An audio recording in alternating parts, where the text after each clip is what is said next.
Energie opslaan boeten een energiecentrale van het net. Dat liep het ingewikkeld, maar het moment dat het kind komt hield hij dichterbij. Nou ja, in de tijden die nou komen, is dit het vraagstuk. En wij willen naar oplossingen te verbieden. Het Friese bedrijf MG Energy is er specialiseer in.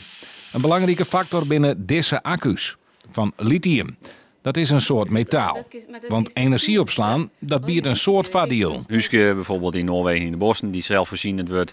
Of in de Alpen. We hebben moeilijk netontsluiting te realiseren. Dus is dan volledig zelfvoorzienend worden. Nou, het bedrijf groter worden is, kan de productie omheen. En binnen de mogelijkheden talrijk. Want Vroad Wiert wordt al behoorlijk broek maken van de accu's van het bedrijf. Mali in een ziekenhuis, dat ze continu opereren kunnen en dat net voortvalt dat ze gewoon op zinnenergie teruggaan kunnen.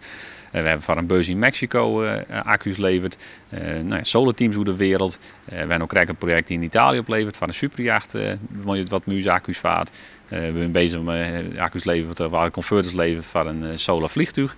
Het is takkomstmuziek, maar een hele wenweek of zelfs een hele stad moet in de takkomst draaien kunnen op accu's die het energie opslaan. Een interessante ontwikkeling voor bedrijven die bijgelijks wienenergie opwekken. Nou, daar zijn we altijd verplicht om het te leveren door het net. Maar het net wordt op bepaalde gebieden wordt het vol. Of er is een prutte transport op. En dat we het kunnen opslagen op bepaalde momenten. Kunnen we bijvoorbeeld de mabiatje.